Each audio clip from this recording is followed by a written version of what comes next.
Magandang araw po sa ating mga kapatid sa gobyerno, at sa inyong mga kaguro, nawa ay nasa maayos kayong kalagayan, saan man kayo naroroon, at kung saan man kayo naaabot ng ating video. Isa na namang masaya, at nakakagandang balita, ang hatid natin sa inyo ngayon, dahil sa inaprobahang budget ng 2024, ay naglaan ang House of Representatives ng karagdagang 912 million pesos para sa pagbabayad ng World Teachers Day Incentive Benefit ng ating mga guro sa susunod na taon. At ngayong World Teachers Day naman, ay makakatanggap ng 1,000 pesos ang mga pampublikong guro, ng kanilang World Teachers Day Incentive simula ngayong buwan. Para sa buong detalye, tapusin na panoorin ang bidyong ito, at huwag kalimutang mag-subscribe, paki-like at share para ma-notify po kayo ng mga ganitong information, at narito ang detalye. DepEd Teachers, to get 1,000 pesos, ipinablish ni Maria Reyna Lian Tolentino, sa Manila Times. Sinabi ni 4th District Representative Marvin Rillo ng Quezon City noong linggo na tatanggap ang 900,000 guro sa pampublikong paaralan ng 1,000 pesos, bawat isa bilang World Teachers Day Incentive Benefit sa ika-5 ng Oktubre. Sa 2023 General Appropriations Law, itinakda ng Kongreso ang 900 na milyong piso para sa WTDIB na nagkakahalaga ng 1,000 pesos kada guro sa ika-5 ng Oktubre, ani Rillo, isang miyembro ng komite sa Appropriations ng House. Kami sa Kongreso ay lubos na nakatuon na maglaan ng taunang pondo para sa pagbabayad ng WTDIB ng aming mga guro, dagdag niya. Sa katunayan, sa 2024 national budget na inaprobahan ng House noong nakaraang linggo, naglaan kami ng karagdagang 912 na milyong piso para sa pagbabayad ng WTDIB ng aming mga guro sa susunod na taon, sabi ni Rillo. Una nang nakinabang ang mga guro sa pampublikong paaralan mula nang isama ito ng Kongreso sa National Budget Law noong 2019 na may pondo na 800 na milyong piso. Ang World Teachers Day ay isang pandaigdigang araw na idineklara ng United Nations Educational, Scientific and Cultural Organization. Inihayag din ng Republic Act 10743 ang ika-5 ng Oktubre ng bawat taon bilang National Teachers Day. Samantala, iginiit ni Rillo ang pagsasabatas ng House Bill 203, na layuning taasan ang starting pay ng mga guro sa pampublikong paaralan ng 36%.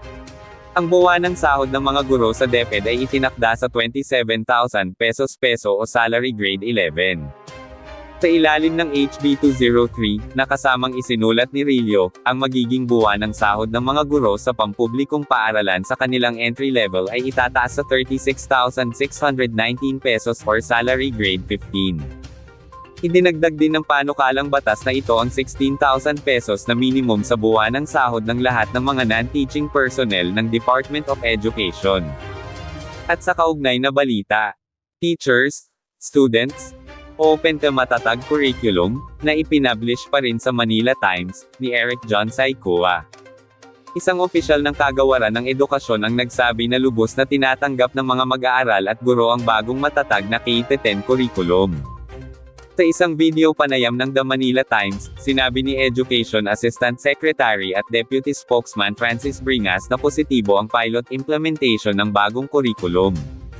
Ang pilot implementation ng K-10 matatag na curriculum, lalo na sa Kinder, Grades 1, 4, at 7, opisyal na nagsimula noong ika-25 ng Setyembre sa 7 rehiyon at 35 paaralang buong bansa, aniya.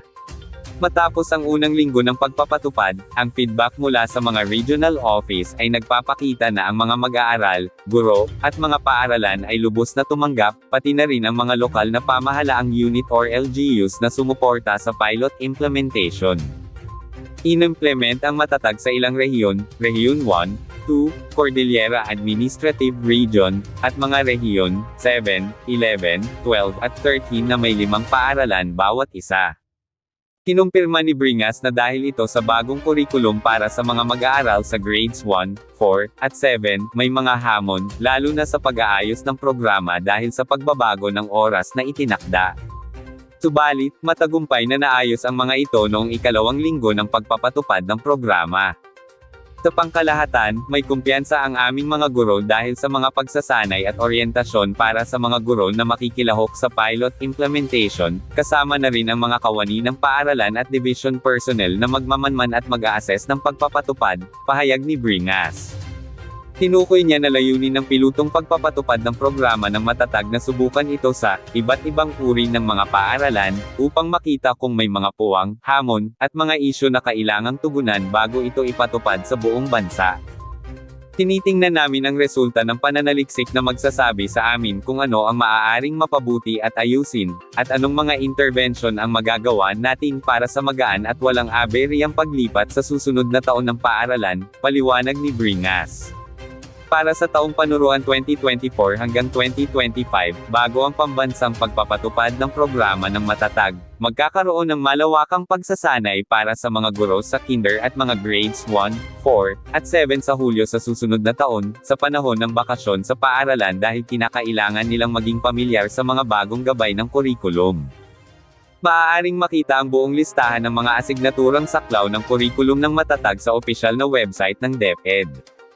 Ang matatag ay nagsasama para sa Make the Curriculum Relevant to Produce Job-Ready, Active and Responsible Citizens, Take Steps to Accelerate the Delivery of Basic Education Services and Provision Facilities, Take Good Care of Learners by Promoting Learner Well-Being, Inclusiveness Learning and Positive Learning Environment, and Give Support for Teachers to Teach Better.